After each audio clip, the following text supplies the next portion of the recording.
Hello friends, this is Raj Yadav and welcome back to smart CG update. दोस्तों, आज का ये वीडियो आप लोग के लिए काफ़ी ज़्यादा इंपॉर्टेंट होने वाला है क्योंकि इस वीडियो में हम लोग जो महिला पर्यवेक्षक भर्ती आई हुई है उसके प्रीवियस ईयर क्वेश्चंस देखने वाले हैं। जो 2013 में जो एग्ज़ाम हुआ था फीमेल सुपरवाइज़र यानी कि महिला पर्यवेक्षक का, तो उसके ये जो है क्वेश्चन पेपर है और इस क्वेश्चन पेपर में हम लोग सभी क्वेश्चन को देखेंगे आंसर के साथ। ठीक है, तो ये वीडियो काफ़ी इंपॉर्टेंट है। इस वीडियो में जो क्वेश्चन आप देख पाएंगे उस क्वेश्चन की मदद से आप लोग अपनी तैयारियों को जो है पूरी कर सकते हैं और आप ये अंदाज़ा लगा सकते हैं कि आपके एग्ज़ाम में किस तरह से प्रश्न पूछे जा सकते हैं। इन प्रश्नों की मदद से आप अपनी तैयारियों को और भी अच्छी तरह से कर सकते हैं। तो चलिए वीडियो को स्टार्ट करते हैं। आगे बढ़ने से पहले अगर आप लोग चैनल पर नए हैं तो प्लीज़ चैनल को सब्सक्राइब जरूर कर लीजिएगा क्योंकि इस चैनल पर आप लोगों के तैयारियों से रिलेटेड लेटेस्ट जो है अपडेट मैं लेकर के आता रहता हूँ। तो इस चैनल को सब्सक्राइब करके बगल वाले बेल आइकन को प्रेस करके ऑल पर ज़रूर सेट कर दीजिएगा ताकि जब भी मैं वीडियोज़ अपलोड करूं आप तक नोटिफिकेशन पहुंच जाए। एक और जानकारी कि इससे रिलेटेड क्लासेस भी मैं बहुत जल्द स्टार्ट कर दूंगा। ठीक है, आज या कल में जो है क्लासेस रेगुलर आना स्टार्ट हो जाएंगे। एक एक पॉइंट को मैं जो महिला और बाल विकास से रिलेटेड जो पॉइंट्स हैं उनको क्लियर करते चलूँगा। तो अगर आप अपनी तैयारियां कर रहे हैं तो उन वीडियोस की मदद से आप तैयारी भी कर सकते हैं और जो तैयारियां कर रहे हैं वो अपना रिवीजन भी कर सकते हैं। तो काफ़ी इंपॉर्टेंट वो सीरीज़ होने वाली है, तो चैनल को सब्सक्राइब जरूर कर लीजिएगा। चलिए इस क्लास को स्टार्ट करते हैं। सबसे पहले देखते हैं क्वेश्चन नंबर 1। दोस्तों, क्वेश्चन नंबर 1 यहाँ पर पूछा गया है, भारत में 6 वर्ष आयु तक के बच्चों की संख्या जनगणना 2011 के अनुसार है। ठीक है, तो ऑप्शन है आपके 16.37 करोड़, 15.37 करोड़, 15.87 करोड़ या 16.87 करोड़। तो दोस्तों एक चीज़ मैं यहाँ पर क्लियर कर दूं कि जो भी आंसर यहाँ पर मेरे द्वारा बताए जाएंगे वो आंसर पूरी सावधानी के साथ जो है आंसर निकाले गए हैं। बट अगर उसमें कोई गलती होती है, ठीक है, तो गलती होने की संभावना भी हो सकती है, बट मेरे तरफ से पूरी जो है सावधानी बरती गई है। लेकिन अगर गलत हो जाता है तो इसकी जिम्मेदारी जो है मेरी नहीं होगी। तो चलिए आगे बढ़ते हैं, देखते हैं इसका जो राइट आंसर होगा दोस्तों वो होगा आपका ऑप्शन नंबर जो है सी। ठीक है, ऑप्शन नंबर सी यानी कि 15.87 करोड़।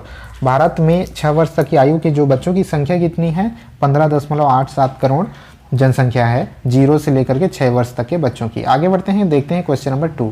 क्वेश्चन नंबर 2 है, आईसीडीएस योजना की मॉनिटरिंग समिति का गठन निम्न में से किन स्तरों पर किया जाता है। तो यहाँ आईसीडीएस का मतलब है इंटीग्रेटेड चाइल्ड डेवलपमेंट स्कीम। ठीक है, यानी कि समेकित बाल विकास कार्यक्रम योजना की जो मॉनिटरिंग समिति का गठन है किन स्तरों पर किया जाता है, राष्ट्रीय स्तर, राज्य स्तर, जिला स्तर, ब्लॉक स्तर, आंगनबाड़ी स्तर। तो यहाँ 5 जो है आपका स्तर दिए गए हैं और इन 5 में से आपको जो है चुनाव करना है। चुनाव करके बताना है कि ऑप्शन नंबर ए सही होगा, बी होगा, सी होगा या फिर डी होगा। ए में देखिए ऑप्शन नंबर 1 और 2 बस दिया गया है यानी कि राष्ट्रीय और राज्य स्तर। उसी तरह से ऑप्शन नंबर बी में 2, 3, 4 दिया गया है और ऑप्शन नंबर सी में 1, 2, 3 दिया गया। ऑप्शन नंबर डी में 1, 2, 3, 4, 5 दिया गया है। तो इस तरह से आपको अंदाज़ा लगाना है कि कौन सा आंसर सही होगा। तो दोस्तों यहाँ पर पूछा जा रहा है कि किन स्तरों पर इसकी मॉनिटरिंग होती है। तो ये क्वेश्चन देखने में काफ़ी जो है डिफ़िकल्ट लग रहा है, लेकिन एक्चुअल में वो डिफ़िकल्ट नहीं है। यहाँ पर आप देख सकते हैं आंगनबाड़ी स्तर पर, तो आईसीडीएस योजना जो होती है उसका आंगनबाड़ी स्तर पर भी मॉनिटरिंग किया जाता है। तो आंगनबाड़ी ये सिर्फ ऑप्शन नंबर डी में आपको दिखाई देगा, यानी ऑप्शन नंबर 5 जो है सिर्फ डी में है। इस वजह से ऑप्शन नंबर डी यहाँ पर राइट आंसर हो जाएगा। ठीक है, आगे बढ़ते हैं क्वेश्चन नंबर 3। दोस्तों क्वेश्चन नंबर 3 यहाँ पर है, आईसीडीएस योजना 1 जनवरी 2014 से कितने वर्ष पूर्व प्रारंभ किया गया था, ये यहाँ पर पूछा जा रहा है। ठीक है, तो दोस्तों इसके लिए ऑप्शन आपको दिया है 40 वर्ष लगभग, 39 वर्ष लगभग, 38 वर्ष लगभग या फिर उपरोक्त में से कोई नहीं। तो यहाँ पर ये ऑप्शन आप लोग को दिए गए हैं। तो दोस्तों एक चीज़ मैं बता दूँ कि ये जो आईसीडीएस योजना है ये कब स्टार्ट हुआ था ये आप जान लीजिए। दोस्तों ये स्टार्ट हुआ था 2 अक्टूबर को और 1975। ठीक है, 1975 को ये स्टार्ट हुआ था। ये नोट करके रख लीजिए, काफ़ी इंपॉर्टेंट ये जानकारी है। 2 अक्टूबर यानी गांधी जयंती के दिन आईसीडीएस योजना का प्रारंभ किया गया था। तो दोस्तों अगर इसका काउंट किया जाए 2 अक्टूबर 1975 से काउंट किया जाए 1 जनवरी 2014 तक, तो ये दोस्तों हो जाते हैं 38 वर्ष और कुछ महीने हो जाते हैं। तो ये राइट आंसर हो जाएगा। आप काउंट कर लेंगे अपने हिसाब से, इसका आंसर आप खुद देख सकते हैं। आगे बढ़ते हैं क्वेश्चन नंबर 4। देखते हैं क्वेश्चन नंबर 4 क्या कहा जा रहा है। सुगंध स्वास्थ्य हमारे आसपास संबंधित है। ये जो टैग लाइन है, ये छत्तीसगढ़ का टैग लाइन है, सुगंध स्वास्थ्य हमारा आसपास। तो दोस्तों इसका जो संभावित आंसर जो होगा, मैं जितने भी आंसर बता रहा हूँ दोस्तों रिसर्च करने के बाद संभावित आंसर बता रहा हूँ, ठीक है। जो ओरिजिनल आंसर है उससे इसकी भिन्नता बिल्कुल हो सकती है। तो इसका जो दोस्तों राइट आंसर जो होना चाहिए वो होना चाहिए आपका ऑप्शन नंबर बी, स्थानीय हर्बल दवाइयों से। तो ये इसका राइट आंसर होना चाहिए। आगे बढ़ते हैं क्वेश्चन नंबर 5। आप क्वेश्चन देखिए और अंदाजा लगाइए कि आपके एग्जाम में किस तरह से प्रश्न आ सकते हैं। नए राज्य बनने के पश्चात इस राज्य में आईसीडीसी योजना सर्वप्रथम किस जिले में प्रारंभ हुई थी, ठीक है। यानी कि नए राज्य, जब छत्तीसगढ़ नया राज्य बना तो इसके बाद आईसीडीसी योजना जो है छत्तीसगढ़ में किस जिले से प्रारंभ किया गया था, बस्तर, सरगुजा, जसपुर या उपरोक्त में से कोई नहीं। तो इसका जो आंसर है उसमें थोड़ा सा संशय है, ठीक है, थोड़ा सा कन्फ्यूज़न है, इस वजह से इस वाले क्वेश्चन को हम लोग स्किप करते हैं। तो आगे बढ़ते हैं, क्वेश्चन नंबर देखते हैं नेक्स्ट। अगर आप लोगों को कोई प्रामाणिक जानकारी के साथ इसका आंसर मिलता है तो कमेंट बॉक्स में जरूर बताइएगा, ठीक है, नीचे कमेंट बॉक्स में कमेंट जरूर करिएगा। आगे बढ़ते हैं क्वेश्चन नंबर 6। आईसीडीसी योजना के अंतर्गत अनौपचारिक पूर्व स्कूली शिक्षा का प्रावधान निम्नलिखित आयु समूह के लिए है। तो ये आईसीडीसी योजना के अंतर्गत फिर एक क्वेश्चन पूछा गया है कि इसके अंतर्गत अनौपचारिक पूर्व स्कूली शिक्षा का प्रावधान निम्नलिखित आयु समूह के लिए है। पूर्व स्कूली शिक्षा यानी कि जो आंगनबाड़ी जो शिक्षा होती है, ठीक है, अनौपचारिक पूर्व स्कूली शिक्षा, स्कूल से पहले जो शिक्षा दी जाती है आंगनबाड़ी में, तो वो किस आयु वर्ग के बच्चों के लिए, 1 से 4 वर्ष, 2 से 5 वर्ष, 3 से 6 वर्ष, 1 से 6 वर्ष।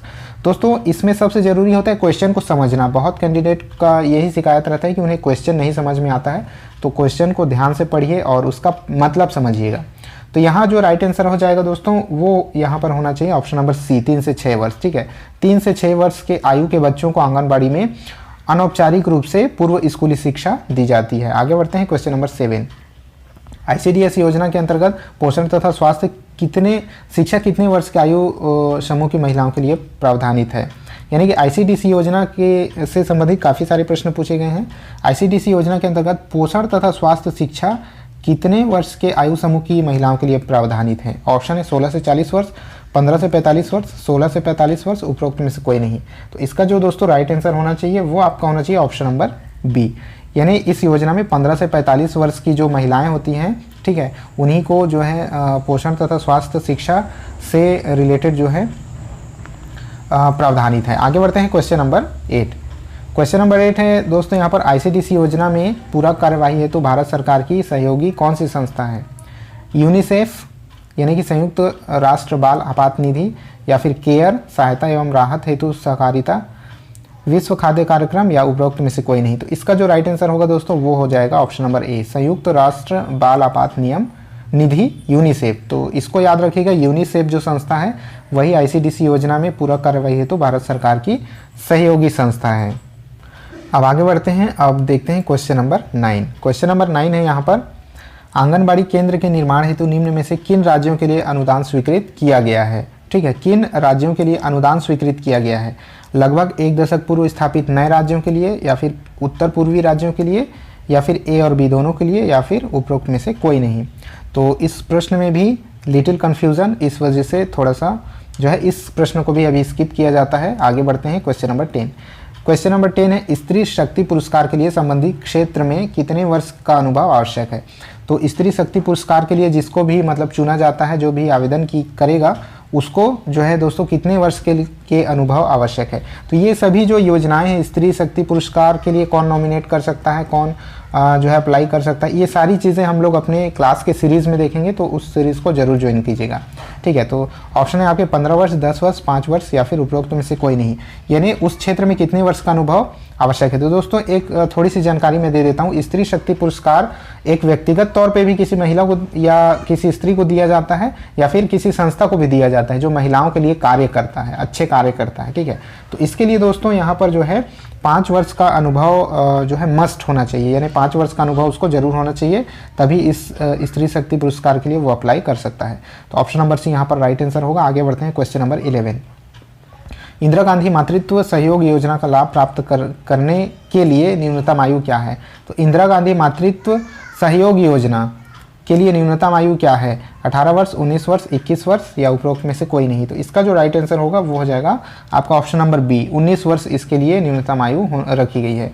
आगे बढ़ते हैं क्वेश्चन नंबर नेक्स्ट 12। राष्ट्रीय बाल नीति 2013 के तहत निम्नलिखित में से कौन सी प्राथमिकताएं हैं। तो यहाँ पर जो आपके स्टेटमेंट में दिया गया है ऑप्शन स्वास्थ्य, पोषण, सृजनात्मकता, शिक्षा, सुरक्षा, स्वतंत्रता, ठीक है। तो और ऑप्शन में यहाँ पर दिए गए हैं, ऑप्शन आप देख सकते हैं 1 2 3 4, 1 4 5 6, 1 3 4 5 या उपरोक्त में से कोई नहीं। तो आपको चुनना है इनमें से कि इनमें से जो है राष्ट्रीय बाल नीति 2013 के अंतर्गत प्राथमिकताएं किसको दी गई हैं। तो दोस्तों इसमें जो प्राथमिकताएं दी गई है राष्ट्रीय बाल नीति 2013 के अंतर्गत 4 क्षेत्रों को प्राथमिकताएं दी गई हैं, और वो 4 क्षेत्र हैं दोस्तों जीवन का अधिकार, अस्तित्व, स्वास्थ्य और पोषण। तो यहाँ पर स्वास्थ्य और पोषण आपको दिखाई दे रहा होगा। इसके अलावा जीवन का अधिकार और अस्तित्व जो है इनमें से कहीं जो है कुछ ना कुछ मिसिंग है, इस वजह से ऑप्शन नंबर डी यहाँ पर राइट आंसर हो जाएगा। ऑप्शन नंबर डी है, उपरोक्त में से कोई नहीं।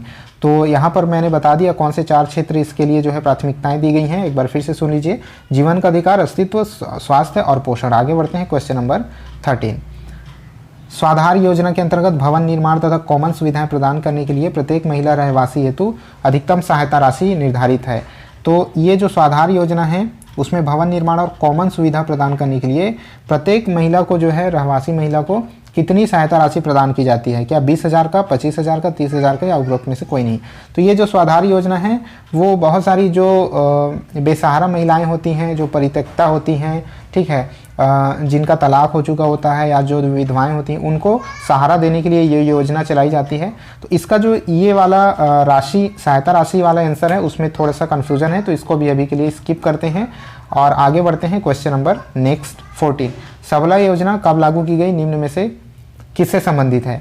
कब लागू की गई और किससे संबंधित है, तो डेट आप यहाँ दिया गया है। तो ये जो किशोरियों से संबंधित है या फिर महिलाओं से संबंधित है, ये भी आपको बताना है। तो इसका जो राइट आंसर होना चाहिए दोस्तों वो होना चाहिए ऑप्शन नंबर बी, 2010। ठीक है, मैंने कहीं ये जो है ये पाया कि 2010 में इसकी स्थापना की गई थी। कई जगह 2011 भी दिया हुआ है, तो फिलहाल मैं यहाँ पर 2010 में आंसर टिक कर रहा हूँ। और ये जो दोस्तों किशोरियों से रिलेटेड है, जो कि 11 से 18 वर्ष की किशोरियों के लिए ये जो सबला योजना चलाई जाती है। आगे बढ़ते हैं क्वेश्चन नंबर नेक्स्ट 15।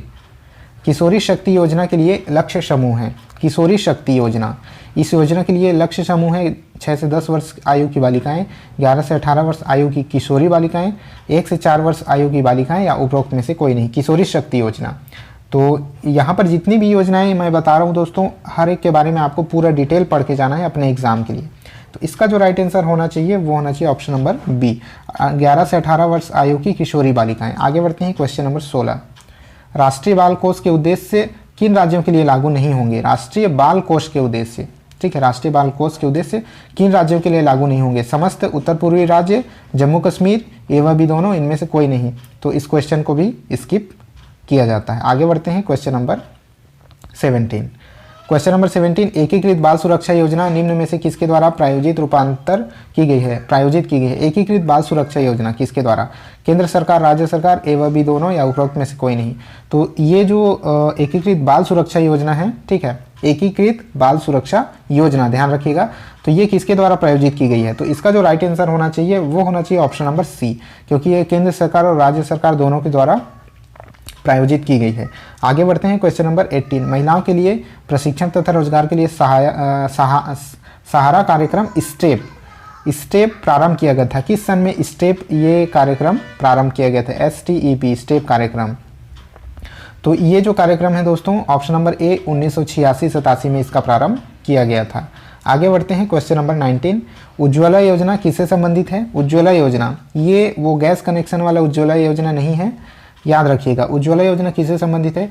महिलाओं तथा बच्चों की तस्करी, ट्रैफिकिंग रोकने की पर्याप्त व्यापक योजना, तस्करी की शिकार महिलाओं तथा बच्चों के बचाव पुनः स्थापना, तस्करी के शिकार महिलाओं तथा बच्चों की पुनः एकीकरण, उपरोक्त सभी। तो दोस्तों इसका जो राइट आंसर होगा वो हो जाएगा ऑप्शन नंबर डी, उपरोक्त सभी। तो उज्ज्वला योजना किससे संबंधित है, महिलाओं और बच्चों की तस्करी रोकने के लिए ये योजना बनाई गई है। ट्रैफिकिंग, ह्यूमन ट्रैफिकिंग जो होती है महिलाओं और बच्चों के लिए, तो तस्करी रोकना है, उसके बाद महिलाओं और बच्चों की का बचाव करके पुनः स्थापना करना है, उनको बसाना है। उसके अलावा तस्करी के शिकार महिलाओं और बच्चों की पुनः एकीकरण, उन्हें समाज में पुनः स्थापना उसकी की जाती है। तो ये तीनों हो जाएगा। आगे बढ़ते हैं क्वेश्चन नंबर 20। तो आज के इस वीडियो में दोस्तों क्वेश्चन नंबर 20 देखते हैं और बाकी के जो 20 क्वेश्चन है उसको नेक्स्ट वीडियो में देखेंगे, नहीं तो वीडियो काफ़ी लंबी हो जाएगी। तो चैनल के साथ जुड़े रहिएगा अगला वीडियो पाने के लिए। धनलक्ष्मी योजना, क्वेश्चन नंबर 20, धनलक्ष्मी योजना के लिए निम्नलिखित में से कौन सा सही है? ऑप्शन है आपके, इस योजना के तहत बालिकाओं के लिए सशर्त जो है नकद हस्तांतरण का प्रावधान है। नकद हस्तांतरण यानी नकद राशि दी जाती है। इस योजना के तहत बीमा योजना लागू है, यानी जो धनराशि है वो बीमा योजना के तहत दी जाती है। ऑप्शन नंबर सी है ए तथा बी दोनों, और ऑप्शन नंबर डी है उपरोक्त में से कोई नहीं।